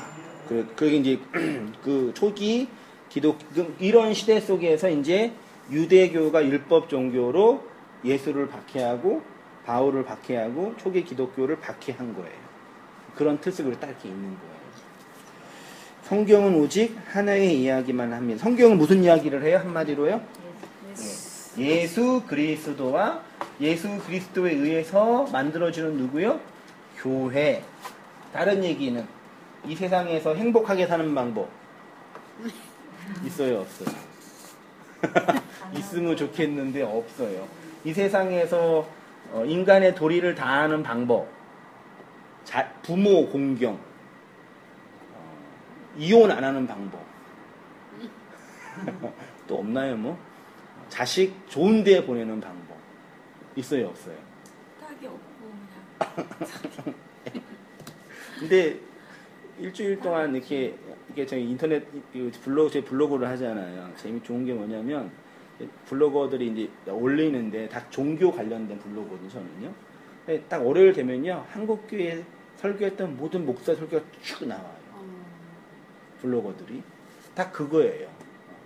자녀를 노엽게 하지 않는 방법, 자녀 양육 잘하는 방법, 부부가 행복하게 행복하게 오래오래 이혼 안 하고 사는 방법. 이 땅에서 그냥. 근데 그게 잘 먹고 잘 사는 그러니까 하도 이 사회 문명가 힘드니까 그걸 목사가 좀 얘기하고 싶은 거예요. 네, 맞아요. 그렇죠? 전에 교회에서도 자녀 교육을 어떻게 하면 잘 시킬까 그래 CD 구워서 이렇게 주시고 그러셨어요. 근데 그거는 성경에는 정리해야 없어요. 그렇죠. 그게 어디에 있는지 아세요? 그런 이 세상에서 자녀 교육, 부부 관계 잘하는 걸 가르치는데 어딘지 아세요? 그게 유교예요. 유교라니까요. 맞아. 진짜 맞아요. 염치, 눈치, 실려 이런 거 얘기 다 유교에서 다 얘기. 공자님이 다 얘기했어요. 다 얘기. 지금 강연하는 그 스타 강사들 있잖아요. 그게 다 고대 그 유교 경전을 현대화해서 설명하는 거예요. 읽어보면요, 진짜 다 이 땅의 얘기라니까요. 그리고 너무 좋아요. 실제로 내가 지킬 수 없지만 그걸 읽고 나면 너무 좋다니까 이 기분이. 저는 이제 그게 아닌 걸 아니까 좀 씁쓸하긴 한데 그런 게요. 그거를 교회가 성경의 문자에 있다고 성경에서 아내를 사랑하기를 그리스도께서 교회를 사랑같이 하라 그 얘기를 놓고 아내를 사랑해야 됩니다라고 얘기를 해버리니까 아내를 사랑해야 되지요. 근데 이제 그거를 그렇게 얘기해 버리니까 목사가 마치 이 세상에 필요한 얘기를 하는 현자처럼 강연자처럼 돼버리는. 아무튼 문자 그대로 왔다 그냥. 그러니까. 네. 부모를 그게 그게 그냥 종교가 돼버린 거죠. 부모를 공경하면 장수한대 써 있어요 또. 맞아요. 예, 그 보통 교회에서 십계명에도 그렇죠. 예. 그 부모 효도해야 된다고. 그러니까 당연히 효도해야 되는 건데. 저는 그 아주 인천 최성기 목사 인천 순복음교회 효도의 날, 그 효를 아주 중요시하는 완전 이거는 뭐 언니가 교회가 효도. 왜요? 아 부모를 공경하고 그 계명에 보면 나와 있잖아요. 네, 내 부모를 공경하라. 나윤이네 교회에서는 안 그런 것 같아요. 뭐 어떻게 그 서울 그리스도교 따님이 네. 나 여태까지 쟤를 몰랐거든요. 네. 그 우리 애 수학 선생님이었어요. 그 큰 따님이. 교회를 다니는데 아니 네. 정윤이는 그냥 네. 거기 그 서울 서울대교회는 그냥 장로교인가 그래. 서울대교회는 그냥 학교파처럼 일반적인 나윤 교회일 거예요. 일반 교회. 서울 그리스도교라고 아까 큰아이는요. 인터넷 찾았는데. 서울 그리스도의 교회. 뭐 저기 미랄 성도회 그러면요? 안식교회예요? 안식 그런 거 아니고요. 서울 그리스도의 교회인데 그야말로 지금 여기 있는 것처럼 성경 말씀만 그대로 순결하게 율법 종교잖아요. 네네. 탁월한 착하게 살아야 되고 네. 여호와의 증인이랑 비슷할 거예요. 아마. 그런 예. 거는 아니에요. 근데 여기서 지금 그거는 인터넷 아니고요. 찾아보니까 인터넷 쳐보니까 그러니까 그게 이단으로 그러니까 저기에서 우리나라 그 종단에서 네. 이단으로는 하지는 않았지만 조금 그러니까, 달라요. 율법 감리교나 그러니까, 되게 성경적으로, 문자적으로 네, 율법적으로 네. 지켜야 된다고 네. 말하고 그걸 때 지키는 강조하고 예. 그런 거 낙태, 이혼 그런- 이런 건 절대 용납 안 되고 그렇지는 그건 잘 그러니까 모르겠는데 되게 많이 성경을 문자적 율법적으로 보는 그런 이유가 있어요. 그러니까 그 이단 그 문제가 아니라 그러니까 그 문자적으로만 보는 거죠. 그래서 근데 그 교회에서는 성경에서 뭐 부모를 공경할 그런 것도 있잖아. 그래서 되게 교회 다니는 사람들은 자기 부모 모시고 가고 잘하고 되게 보통 교회 다니는 사람은 그러거든요. 근데 나윤이는 교회 가고 나서는 옛날보다 나한테 못한다. 아 그래? 그러고 나서는. 그 나한테 뭐 이렇게 은은도 안 해. 은은하게 있으면 결혼하셨어요? 네. 결혼했으면 애가 끝난 거죠. 교회 아니요. 근데 그래도 그런데 특히나 그게 이제 그래서 옛날에는 처음에는요. 물론 제가 어렸을 때 교회 데려가고 그랬지만 걔가 교회 다녔을 때는 하느님한테 딸을 뺏긴 것 같은 느낌이 들었어요. 걔가 어찌나 그 후에는 무슨 고민이 있거나 그럼 안 그러고 저한테 대개는 저한테 다 얘기를 했거든요. 근데 안 그러고 교회 가서 기도하거나 아니면 교회에 있는 언니나 목사님 그런 사람들한테 심리적인 어떤 그 의존감이 좀 떨어진 거겠네요. 그렇죠. 저한테 기대는 게 확 그쵸. 없어졌어요. 하느님한테만 기대요. 그래가지고 그래서 되게 박탈감이 느껴지시는 거예요. 그때는 그랬었어요. 네, 지금 이제 대학교 2학년 때였거든요. 지금도 계속 마찬가지예요. 그러니까, 저한테 네. 그렇게 많이 하는 것보다는 이제 다 저한테도 늘 하는 말이에요. 엄마 전부를 하느님한테 다 맡기라고 저한테 맨날. 아까 낮에도 그 말 들었거든요. 저보고 다 온전하게 다 맡기래요. 저보고 혼자 판단하고 생각하지 말고 하느님한테 다 온전히 맡기라고 하니 안타깝다. 완전히 되게 신앙이 약하신 분처럼 따님 보기에는 판단이 될 거 아니에요. 그게 이제 신앙생활 잘 못하는 것처럼 보일 수 있는 걸 거 아니에요. 저보고 하느님을 전혀 모르는 사람이라고. 제가 어렸을 때 정제 당하셨네요. 그렇게 많이 데리고 다니고 그랬는데 되게 성경 공부랑 더 열심히 하고 계시는 거예요, 그러면 따님이. 공부는 성경 공부는 따로 안 하고요. 그냥 교회 열심히 나가고 네. 목요일 날 저희 모임에 나가고. 아무튼 뭐 이제 그거예요. 성경은 한 문자. 그러니까 이 알렙이라는 단어가 이렇게 생겼거든요. 그 다음에 요드라는 단어가 이거예요. 점 이렇게 돼 있어요. 이게 1.1 회개할 때 이거예요. 이거 하나, 알렙 하나, 여기 문장 하나, 성경 한 권이 다 뭘 얘기해요? 예수를 얘기해요. 그러니까 성경이라는 개념은 창세기, 출애굽기, 레위기, 민수기, 신명기처럼 이렇게 나뉘어진 책이 아니에요. 이렇게 이해하면 안 돼요. 1, 2, 3, 4 이렇게 이해하면 안 돼요. 성경은 하나의 이야기가 점점 이렇게 확대되는 거예요. 이렇게. 그러니까 여기 있는 내용과 여기 있는 내용은 같아요, 달라요? 같아요. 근데 이게 확장이 되는 거라. 창세기 1장 1절에 6마디 말, 베레시트 하나, 근데 1장 1절부터 2장 3절까지 하나, 이렇게 이걸 점진적이라 그러는 점진적. 계시가 점진적으로 확장해 가는 거예요. 그렇게 이해해야지 창세기를 읽어도 계시록을 읽어도 하나의 이야기를 통해야죠. 근데 이게 조직 신학이 발전하면서 이걸 잘라놨어요. 맨 처음 하나님께서 히브리인들에게 성경을 줄 때는요, 띄어쓰기도 안 돼 있어요. 모음도 없어요. 모음도 없고 띄어쓰기도 안 되고 어떻게 하라는 얘기예요. 한글로 하면은. 이게 뭐예요, 이게? 해석할 수 있어요? 한성민 목사. 그렇죠? 근데 처음에 이렇게 자음만 줬다니까요. 이거 읽어요? 못 읽어요? 못 읽지요? 네. 띄어쓰기도 안 돼 있어요. 네. 그 읽으라는 얘기, 읽지 말라는 얘기. 읽지 말라는 얘기예요. 네. 니네 못 읽어 그 뜻이에요. 요거를 읽을 수 있는 분이 오셔야 돼. 그 얘기 하는 거예요, 사실은. 근데 그렇게 하나로 있다가 학자들이 이제 성경 읽기 너무 어려우니까 막서라 학파라는 유대인 학파가 있어요. 그 학자들이 여기다 모음을 만들어 놓은 거예요. 모음을. 이렇게 만들어 놓고 그 다음에 띄어쓰기를 하고 그 다음에 장절을 원래 장절도 없었어요. 초창기 성경은 장절이 없었어요. 해서 읽을 수 있게 만들어 놓은 거예요. 그러니까 처음은 이렇게 하나로 만든 거죠. 왜요? 중요한 일 생겼어요? 왜 눈이 커지셨어요? 돈 들었냐고 물어봐. 중요한 일인데 왜 그러세요? 좋은 일 생기셨어요? 아니, 제 업무 보는데. 그러니까요. 이 아니 저녁 오늘 때 아까 보니까 저기 회장님이 내려서 계약금 먼저 들어오는 거예요?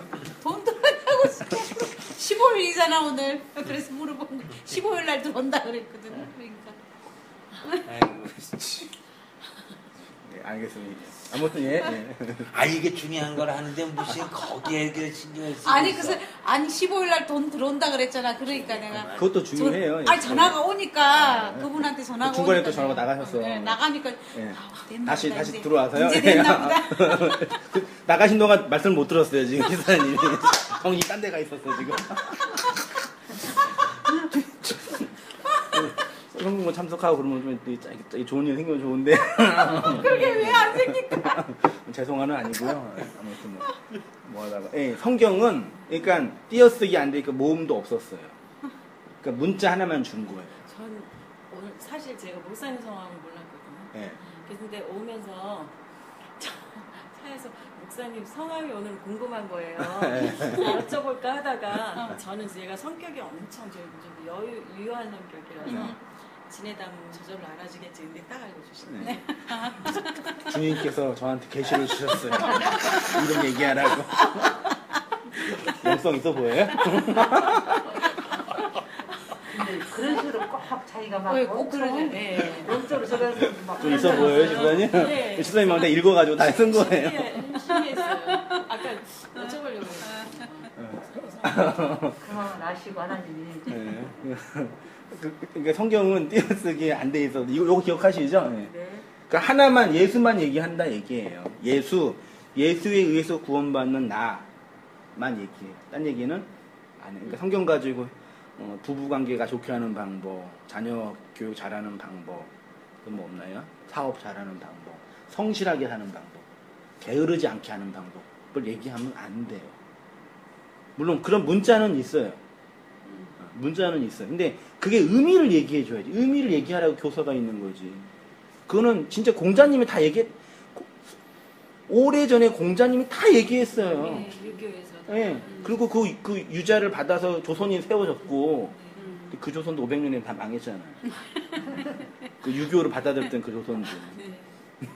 일본한테 망했잖아요. 그러니까 좋은 얘기인데 우리는 못 살아요. 그렇게 부부가 행복하게 사는 방법을 가르쳐 주면은 행복하게 안 사고 살 수 있어요? 돼요, 그게? 안 되죠. 저는 진짜 10년 걸렸어요. 돼요? 10년 동안 하니까요. 그러니까 10년 하니까요. 예. 싸우지는 않을 수 있겠어요. 이제 다 서로 이렇게 익숙해지고. 네. 이제 그러니까 이 사람이 지금 나한테 뭘 요구하는지는 알 수 있겠어요. 그러니까. 옛날에는 그것도 소통이 안 됐거든요. 이게 우리 알아 보자. 그러니까 자기 모르려고 옛날에 하지 재영이 목사 이 설교 한번 하더라고요. 저기 뭐야 이혼하는 사람들을 네. 새 것 좋아가지고 바꾸지 말라고. 네. 본부인이 10년 20년 싸워가지고 겨우 익숙해지는데 새 것 바꾸면은 그 세월 또 산다 이거. 네, 맞아요. 네. 그렇다고 그거는 지혜롭지 못하다고 그게 기억이 남더라고. 그러니까 저기 그러니까 목사가 이런 얘기하면 되게 성들에 되게 그 기도도 안 하고 목사가 되게 안 좋다 그렇게 느껴지나 봐요. 목사는 되게 거룩하고 안 싸우고 그런 줄 아나 봐요. 근데 말씀하셨듯이 부부간에 싸움을 한다 안 한데 그 문제가 아니라 제가 느끼는 거는 진짜 하나님은 인간들한테 여러 가지 도구들을 줬지 않습니까? 이성도 주고 판단도 주고 이해력도 주고 여러 가지 그 도구들을 줬기 때문에 인간들은 제 자신도 그렇고 내가 얼마나 그 도구들만 갖고서도 웬만한 지능만 있으면 훌륭한 사람으로 보일 수가 있다는 거죠. 저 사람 진짜 배려심 많은 사람이고 저 사람 참 이해력이 많은 사람이고 저 사람 참 멋있는 사람이고 이렇게 만들 수가 있다는 얘기예요. 제가 보기에는. 근데 실질적으로 그것이 그 사람이 그렇게 되느냐 아닌 거는 우리 자신들이 너무 잘 알지 않냐 이거죠. 내 아내는 오직 나밖에 없다는 거. 내 와이프가 내 안에 있다는 거요? 올바로 그거 있겠느냐는 얘기예요. 제가 솔직하게 얘기해가지고 내 안에 내가 다 가득 차 있는데 어떻게 내 와이프가 있고 내 자식은 자식도 남이지만 이 자식은 내 자아의 연장이기 때문에 사랑하는 거지. 내 안에 너 있다. 내 안에 너 있다. 아니겠어요. 그럼 그냥 너 거기 있고 나 여기 있고. 내가 보기에는 절대적으로 이것은 가면을 쓰고 행위를 하는 거지 인간의 본성 자체, 본질 자체는 자기밖에 모르게 태어났는데 훈련됐다는 거죠. 네, 그러니까 그게 뭐냐면 그냥 오래 있어서 이제 서로 익숙해지는 거죠. 네. 그것은 나는 그렇게 보는 게 아니라 서로 바꾸면은 그 기간을 또 산다고. 아니 그렇게 보는 게 아니라 상류에서 돌멩이들이 뾰족한 것들이 세월이 지나가면 하루쪼록 가면 무뎌져 가지고 둥글둥글하게 되듯이 이것은 환경이 이렇게 만들어 놓은 거 약하게 만들어 놓은 거지 본질이 바뀌었다거나 본질이 바뀌었다고는 볼 수가 없다는 얘기라는 얘기예요. 예, 그건 환경이 사람을 약하게 만들고 해서 동글동글하게 만들었다는 네, 거지. 알겠습니다. 그렇다면 나 마지막으로 한 말씀만 더. 진짜 그렇다면 그렇게 되고 싶다면은 이건 예수님밖에 없다는데 그것이 이제 그걸 통해서 어떻게 내가 받을 수 있느냐? 안 되니까 문제인 거지.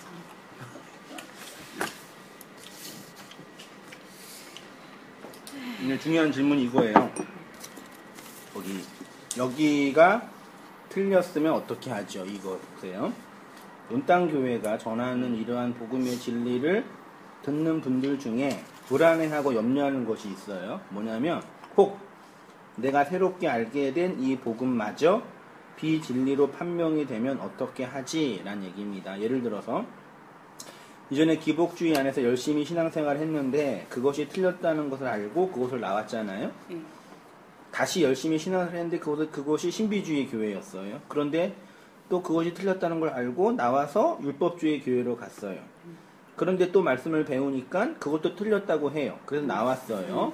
그리고 간 교회가 염세주의, 무율법주의 교회였다고 쳐요. 네. 이런 사람 진짜 지금 많아요. 이렇게. 아니 다른 건 다 이해가 가는데 이건 난 처음 들어보는 것 같아. 염세주의 교회도 있어요? 제가 넣은 거예요, 그냥 제가. 그럼 어떻게 해야 하냐 얘기죠. 이때 우리의 반응은 두 가지로 나타납니다. 여기가 틀렸다는 것을 알게 한 그 정보를 따라가든지 아니면 틀리지 않았다는 것을 입증하든지 두 개, 제가 이제 말씀할 때 보니까요 딱 두 부류로 나뉘어져요. 맞아요. 옹단계가 틀렸으면 어떻게 해요? 아, 저요? 틀렸으면요? 어떻게 해요? 글쎄요. 제가 기복주의 틀렸다고 얘기했고 율법주의 틀렸다 얘기했잖아요. 네. 그 온땅교회가 지금 말하는 이 복음이 틀렸다. 성경신학에 대해서 말씀하시는 게 틀렸다. 틀릴 수 있고 그리고 또 심지어 그렇게 고민하는 분들을 봤어요 제가. 상담도 했고요. 그럼 어떻게 하나? 인터넷에서 그런 분들 많이 봐요. 고민하고 아파하고. 옛날에는 흰쌀밥이 단자라는데 잡곡밥을 먹으라 그래 먹어야 돼요.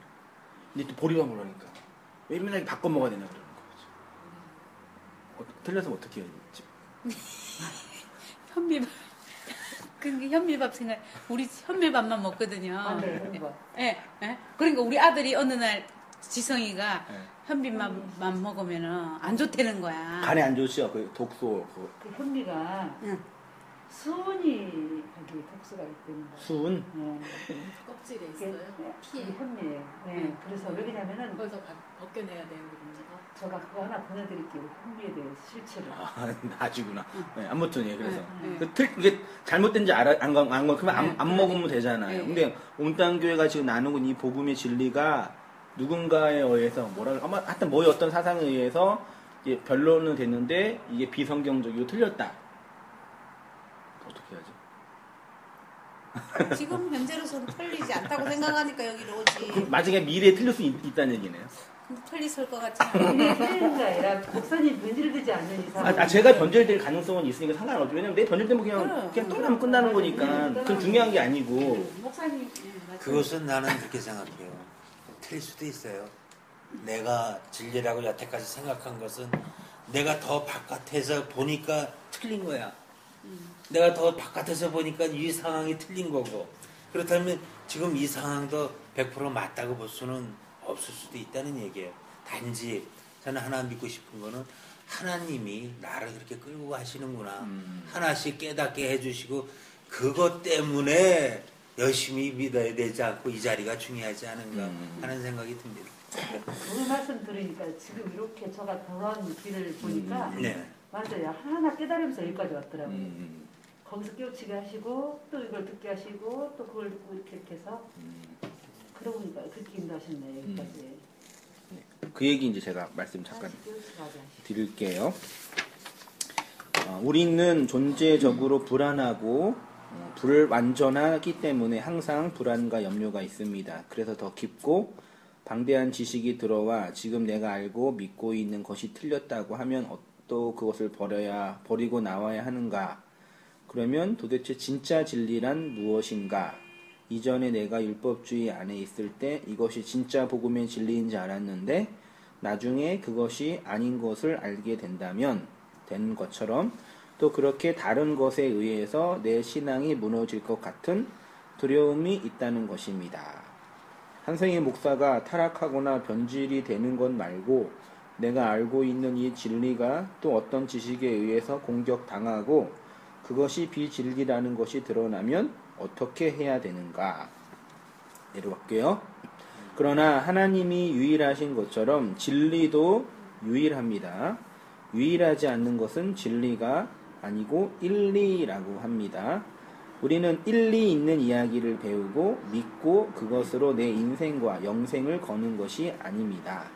복음은 진리이고 하나님도 진리입니다. 우리에게 그 복음의 진리가 말씀의 시로 심기워졌습니다. 우리 안에 있는 그 진리가 우리를 어떻게 인도하냐면 우리가 받고 우리 안에 씨로 있었던 진리가 30배, 60배, 100배로 어떤 그 완성을 향해 이렇게 지향한다는 얘기예요. 이게 되게 중요해요.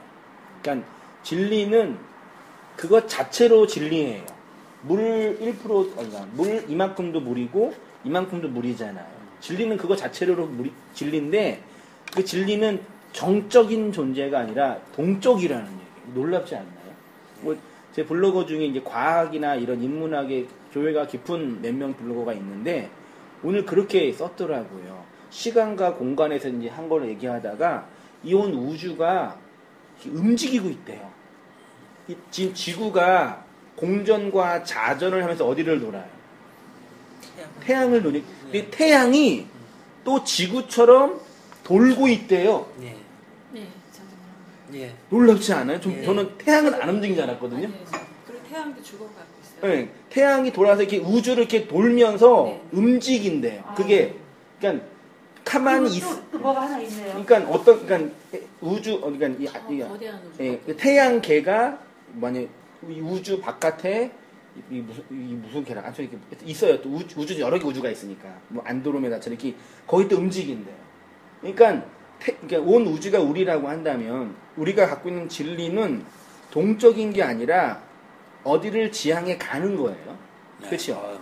네, 가는데 그 움직인다고 해서 변질되는 게 아니라 확장해 가는 거예요. 제가 그 표현을 어떻게 했냐면 교회의 역사관은 직선이거든요. 창조가 있고 종말이 있어요. 직선으로 요거만 얘기해요. 일직선. 근데 불교의 범신론은 뭐예요? 도는 거죠. 네. 윤회잖아요. 근데 어떤 물체든 앞으로 가기 위해서는 앞으로 가게 하는 에너지가 필요하거든요. 물리학적으로. 근데 이게 에너지가 되려면 여기 회전 운동이 있어야 된대요. 그렇죠? 그러면 성도의 인생이 뭐냐면 구원 받아서 역사를 가서 가나안으로 간다고 할 때 그냥 쭉 가는 게 아니라 자신의 존재가 직선적 나선형으로 확장해 가는 거예요. 말하자면요.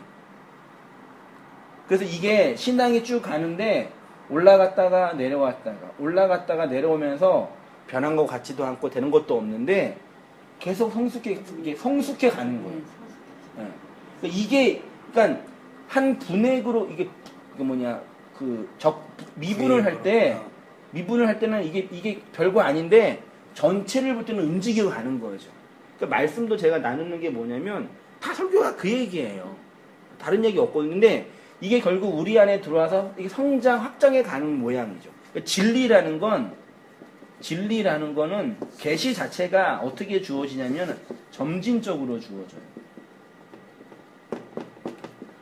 새벽의 빛도 빛이고 정오의 빛도 빛이죠. 같은 빛이죠.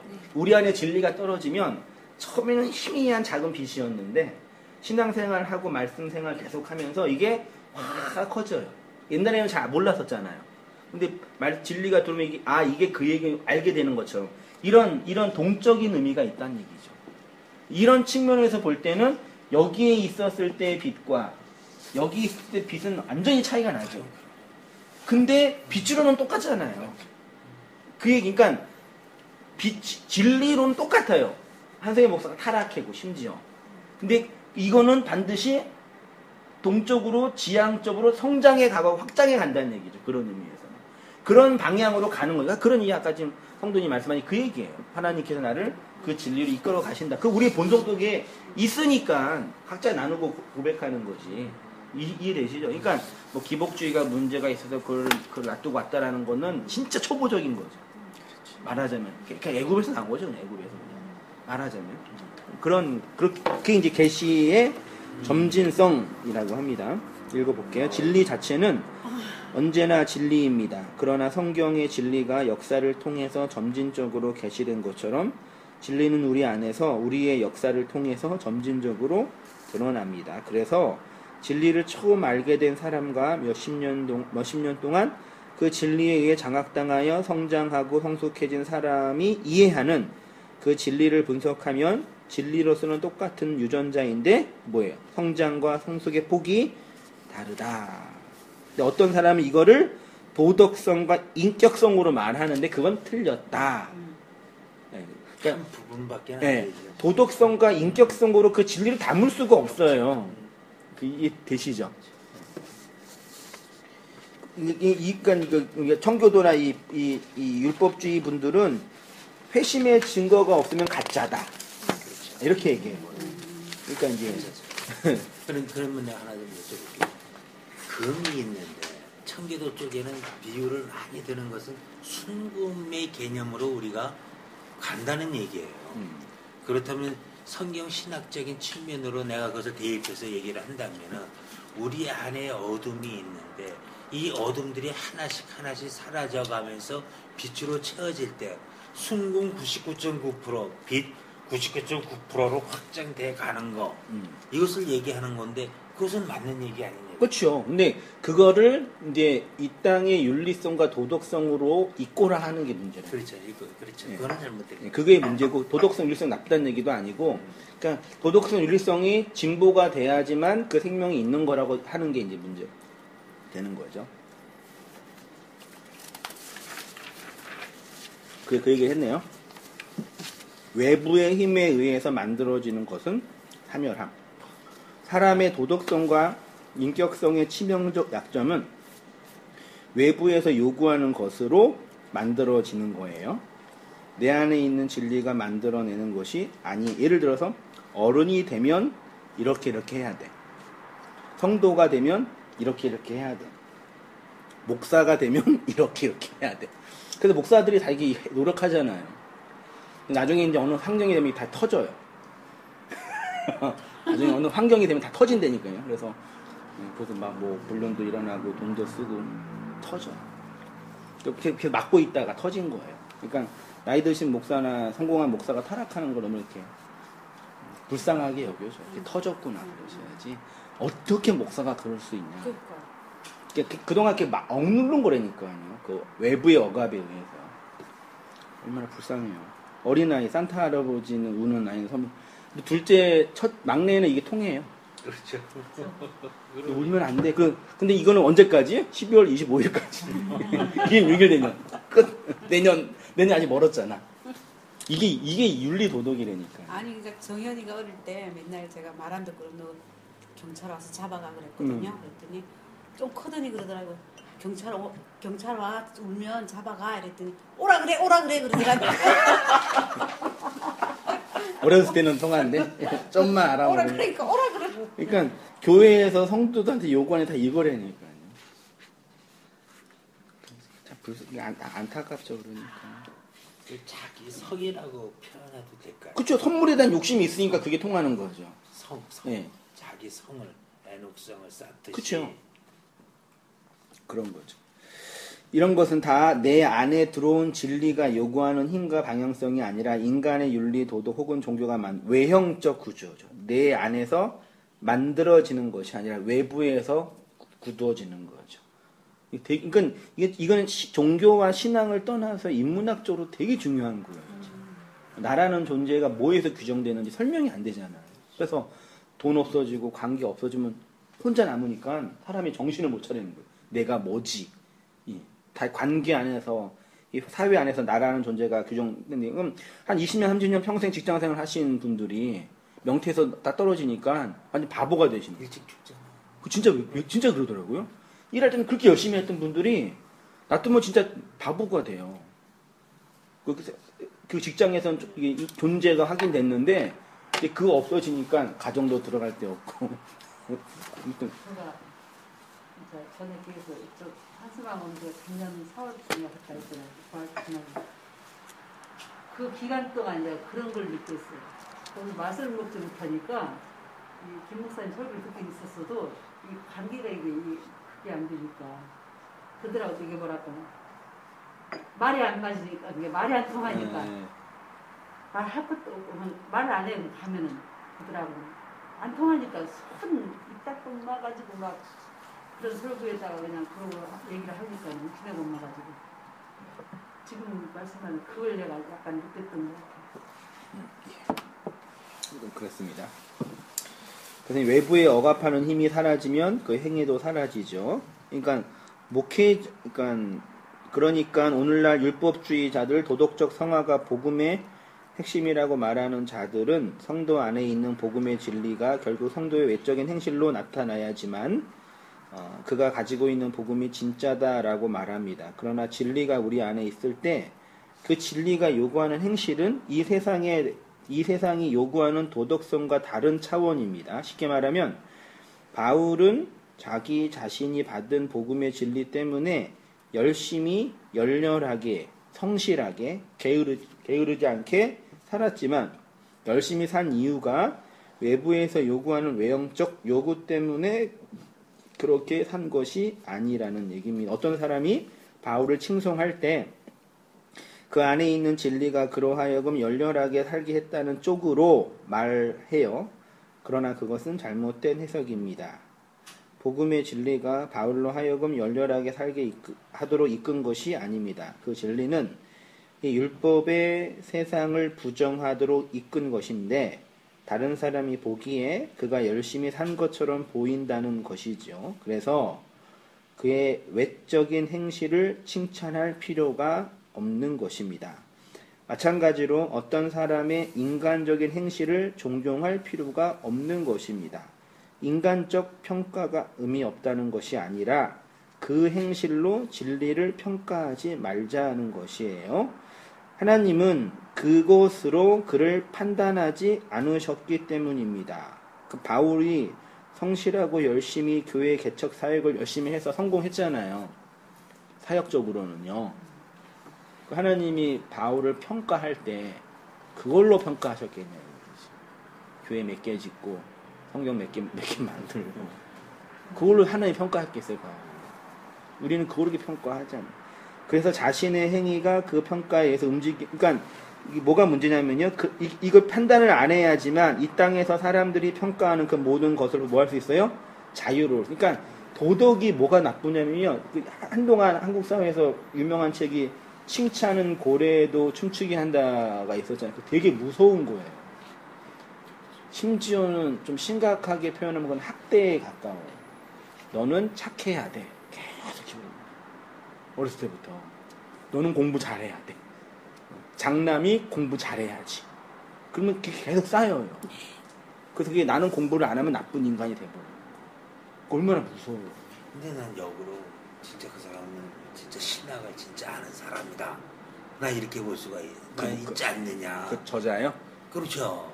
진짜 인간의 그 자아를 욕심을 얼마나 잘 알았기 때문에 고래도 춤추게 만든다 칭찬을. 그렇죠. 인간에 대한 이해가 풍성한 거죠. 그러니까 내 행위가 그래야 자신의 행위가 그가 평가에 의해서 그러니까 이것에서 자유로워야지 내 행동이 외부에 의해서 평가받지 않는 행동이어야지 진짜잖아요. 이해되시죠? 이해 어렵지만 내가 나는 그 행동이 외부의 이 시대가 요구하는 그것에 의해서 해석 평가받지 않는 의미에서 나와야지 그 의미 있는 거죠. 진리를 따라 살았는데 다른 사람이 보기에 열심히 산 것처럼 보일 수 있고 착하게 산 것처럼 보일 수 있고 성실하게 산 것처럼 보일 수 있지만 그 진리는 그것과 상관이 없다는 것입니다. 그래서 누군가 바울에게 자네는 정말 인생을 성실하고 착하게 살고 의미 있고 열심히 살았다. 그러면 바울은 이렇게 말할 것입니다. 전 그렇게 살려고 노력하고 목표로 두지 않았습니다. 전 그런 삶에 관심이 없었습니다. 그 이야기가 고린도전서 15장 10절에 그러나 내가 나된 것은 하나님이 뭐라고요? 은혜.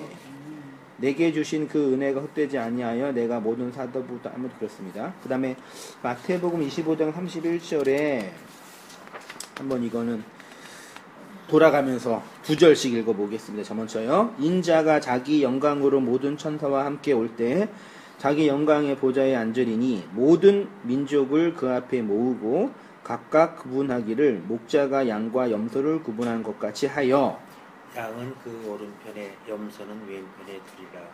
그때 임금이 그 오른편에 있는 자들에게 이르시되 내 아버지께 복받을 자들이여 나와 천사로부터 너희를 위하여 예비된 나라를 상속받으라.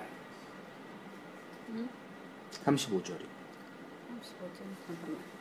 내가 줄일 때 너희가 먹을 것을 주었고 목마를 때에 마시게 하였고 나그네 되었을 때에 영접하였고 벌벗을 때에 옷을 입혔고 병들었을 때에 돌보았고 옥에 갇혔을 때에 와서 보았느니라.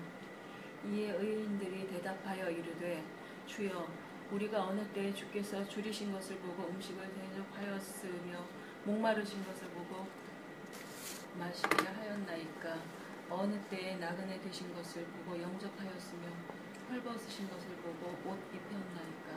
어느 때 병드신 것이나 목에 갇히시는 것을 보고 가서 비웠나이까 하리니 임금이 대답하여 이르시되 내가 진실로 너에게 이르노니 너희가 여기 내 형제 중에 지극히 작은 자 하나에게 한 것이 곧 내게 한 것이니라 하시고. 예.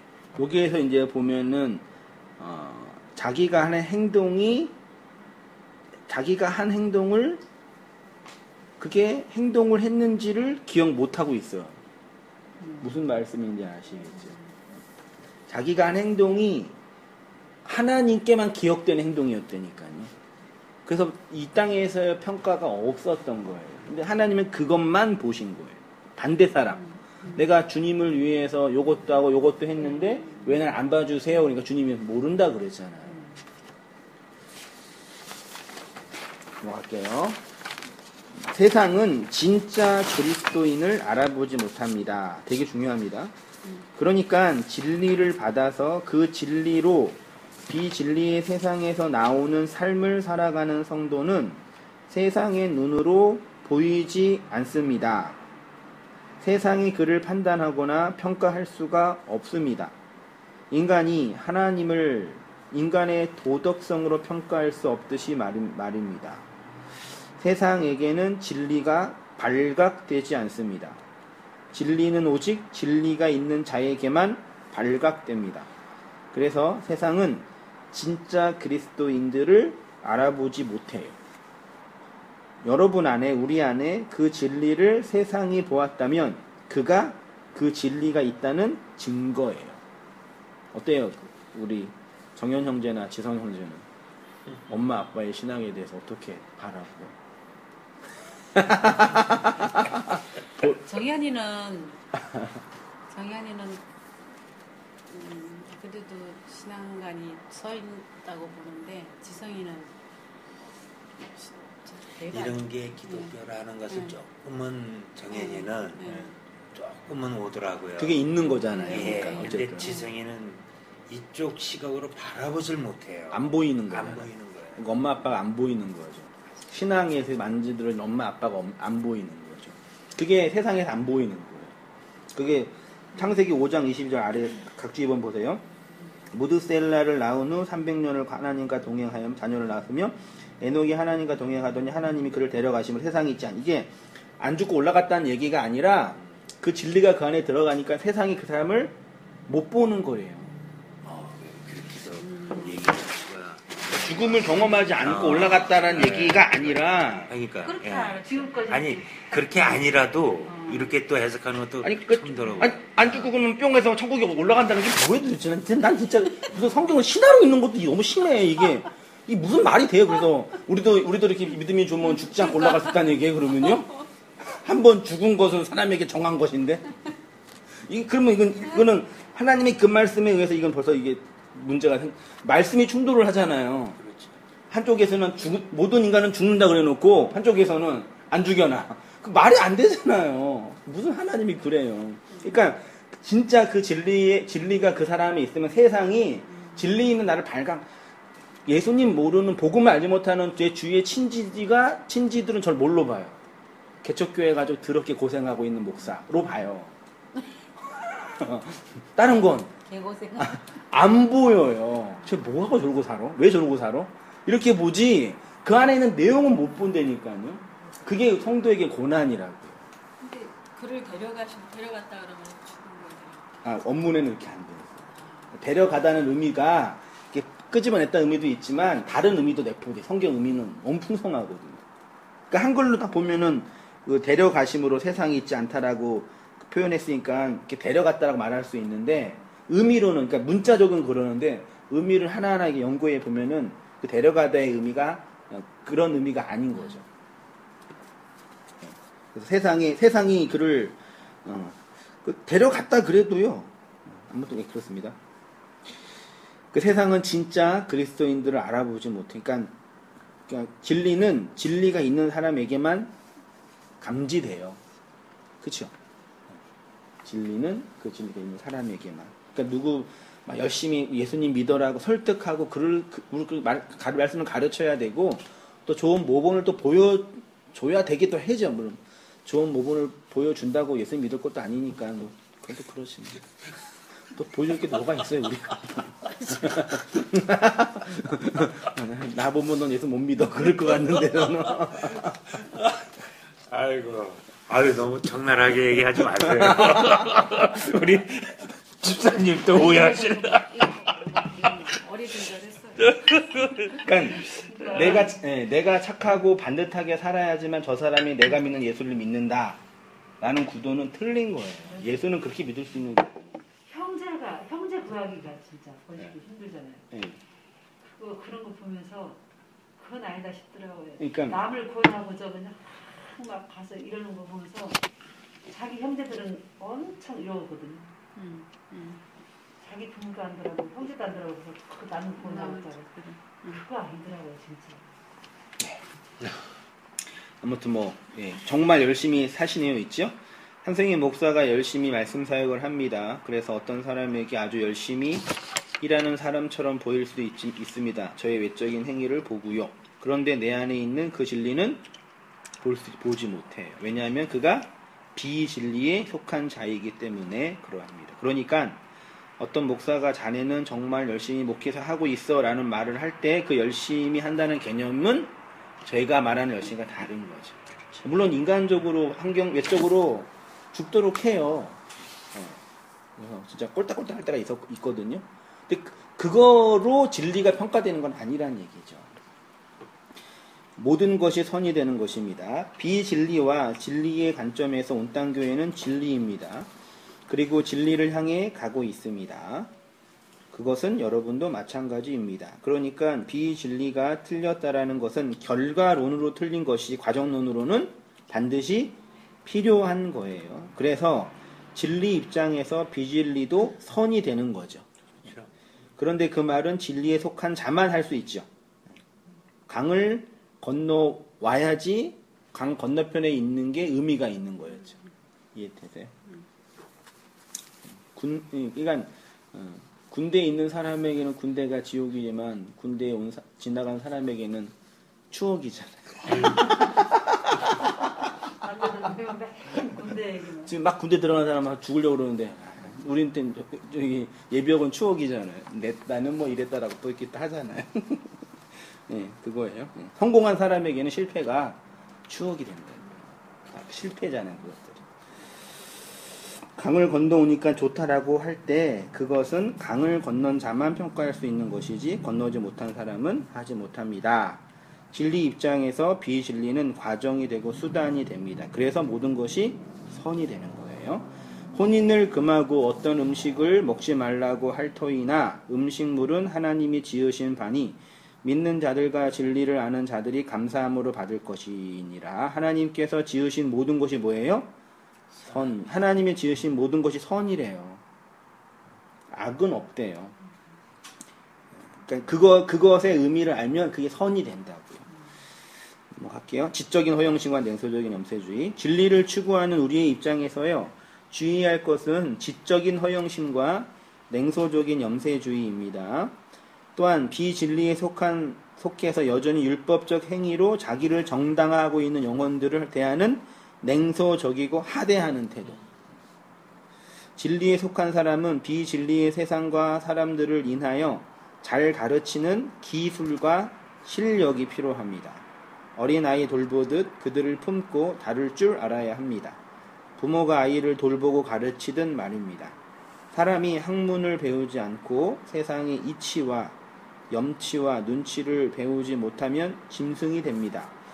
교회는 복음의 진리를 학문이라는 내용으로 전달하고 있고 세상의 본질을 율법의 그릇에 담아 전하는 사명이 있습니다. 그 속에 교회의 고난이 있는 거지요. 그래서 이제 그러니까 진리가 뭔지 안 사람들에게는 이 세상을 향한 그런 냉소적이고 비판적이고 염세주의적인 것을 좀 어떻게 아무튼 이게 이런 이유가 있어요. 중국에서도 그렇고 여러분들의 이게 상담이나 얘기를 들어보면은 김 목사님 설교를 계속 들으면서 다 듣고 나면은 되게 염세적이게 되고 되게 비관적이고 이런 식의 이제 상태에 빠진다고 그렇게 하소연하는 분들을 좀 만났거든요. 그리고 실제로 이제 그렇게 또 자살까지 하셨고 또 이제 그러면 다닐 수 있는 교회도 없고 우리 안에 있는 증상 임상학적으로 그게 나타나더라고요. 근데 그걸 보면서 이제 이런 유의 어떤 그런 모습을 전 봤어요. 진리가 된 사람, 진리로 있는 사람에게는 공감 능력, 공감. 불 속에 있잖아요. 강 건너서 저기 물에 빠져 죽어 있는 거죠. 말하자면요. 그걸 향한 공감 능력. 그리고 이 사람들 보는 어떤 이 세상의 이치나 원리 알아야죠.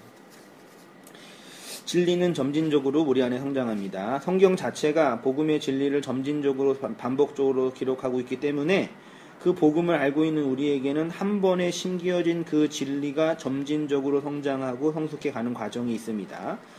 그래서 시간과 공간이라는 이 물질의 세계가 굳이 필요해요. 우리에게 필요한 것이 누구에게요? 하나님에게 왜 필요해요? 하나님에게 이 우리의 역사와 시간이 왜 필요하죠? 하나님의 백성을 만들어내는 과정이니까 그 필요한 거죠. 그렇게 만드시기로 하셨으니까.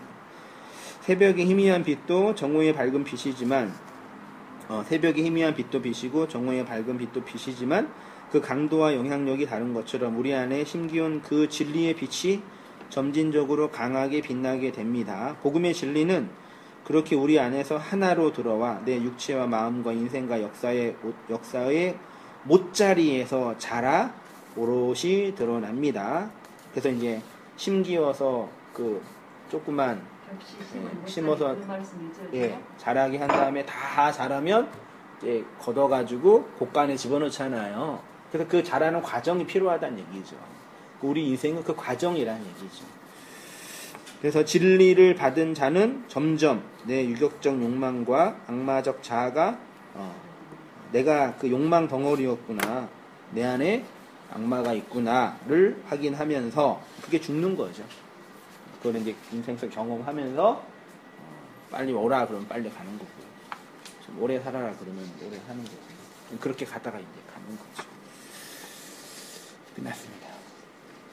한 줄 소감하고 마치겠습니다. 마지막 우리 악마 이게 죽어간다는 걸 경험하는 것이다. 저도 이런 경험을 행사 왔다 갔다 죽음의 골짜기까지 이런 실제적인 육체적인 죽음 속에 거기서 이제 느꼈는데 참 원격스러워요. 다 죽었나 싶은데 그 당시 다 내려놓고 실제로요? 네, 저가 그랬어요. 저가 많이 경험했으니까 행사. 이제는 내가 이제 좀 내려놓고 이제 가야 되는구나. 네. 그런 그 당시 어떤 다 내려놨어요, 진짜. 다 정리를 했거든요. 근데 이제 그들이 해나가고 있는데 정리한 대로 이렇게 정리한 대로 가르쳐 실천하고 있는데 간혹 아직도 이 땅 것이 크게는 아닌데 좀 너무 힘들 때는 조금만 이렇게 저걸 했는데 이게 다시 약간의 올라오는 그런 느끼더라고요. 그러니까 그게 어떤 의미예요? 삶의 욕구잖아요. 그렇겠죠. 그치. 그러니까 내 육체가 살아나면 그 욕구가 있는 거고, 욕구가 있어야 육체가 살아나는 거지. 그게 만약에 없으면은 진짜 죽는 거죠. 그러니까 그렇죠. 사람이 그 이제 죽기 직전에는 그 욕망과 욕구가 이제 감퇴될 거예요. 그러니까 어떤 이게 어떤 이 세상에 대한 미련을 놓지 못한다는 어떤 부정적인 시각일 수도 있지만 나의 배고파야지 밥 먹는 것처럼 이 인생과 육체적 삶에 대한 이 욕구가 있어야지만 살 수 있는 거잖아요. 그거 자체는 옳고 그름의 문제가 아닌 것 같아요. 네, 그거 자체는. 그러니까 그런 욕망이 있는 것은 내가 내 육체가 살아나고 싶다라는 어떤 표현이고 또 반대도 있는 거죠. 그런 욕망이 이제 떨어질 때는 이제 죽어가는 어떤 현실을 내가 직감하는 걸 수 있겠죠. 아니 삶의 욕구가 있어야죠. 이게 그래도 열심히 살죠. 그리고 그렇게 또 살아가는 과정. 그걸 의도적으로 그걸 막 감퇴시키거나 그게 염세주의라는 얘기죠. 그런 건 아니에요. 네, 말하자면 그런 것 같아요. 감사합니다, 집사님. 오늘은 참 이렇게 말씀들이 다 좋은 말씀 주셨는데요. 진리는 유일한 것처럼 하느님의 유일한 것처럼 진리도 유일합니다. 유일하지 않은 것은 진리가 아니라 유일하다. 머리 딱 와닿네요. 다른 뭐 어떤 사단도 이제 제가 이제 어떤 건지 정확히 알았어요. 사단에 대한 신단수만 의미를 갖다 되죠. 우리가 하다 알았어요. 보면. 그런 어떤 이 잘못된 구조로 오해하고 있었던 의미를 제대로 파악하지 못했던 것들이 이렇게 네. 도처에 깔려 있거든요. 근데 그런 것들을 공부를 꾸준히 하시면서 이렇게 정리하고 이렇게 섭렵해 가야 돼요. 그래야지 나라는 존재가 설명된다고 여겨져요. 이사님. 진리가 계시 자체로 점진적으로 확장해 간다는 게 아까 말씀하셨듯이 그게 이제 개념 없이 내 자아가 죽고 그 말씀 속에서 내가 이렇게 말씀이 자라가는 거를 그렇게만 생각을 했거든요. 근데 오늘 진리가 계시 자체가 점진적으로 확장해져 가는 그게 뭔지는 조금은 알 것 같아요. 오늘 이제 이 말씀 속에서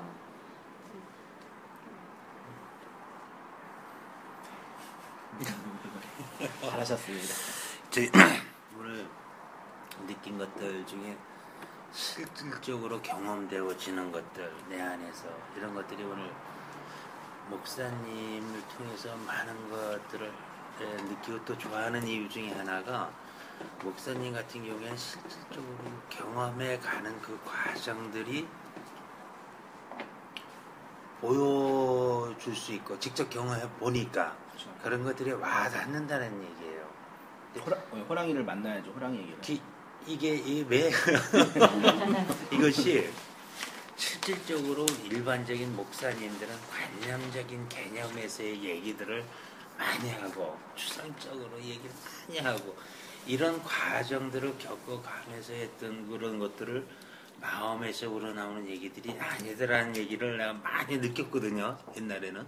근데도 많이 내 목사님한테 얘기하듯이 실질적으로 느꼈던 것들 여기에는 이렇게 표현을 썼지만은 그 진리를 추구하는 우리 입장에서 주의해야 할 것들 이런 부분들이 모든 우리 보편 인간들은 이 과정을 가는 길에 누구나 다 지뢰밭이 될 수 있는 부분들일 거예요. 누구나 다 겪어서 넘겨야 될 부분들인 거고 이런 부분들을 하나하나 이렇게 목사님이 얘기를 할 때 이런 부분들 어떻게 하면 제대로 넘겨가고 진짜 영혼을 대하는 좀 안다고 남들한테 남의 영혼을 하대하게 대하고 예를 들어서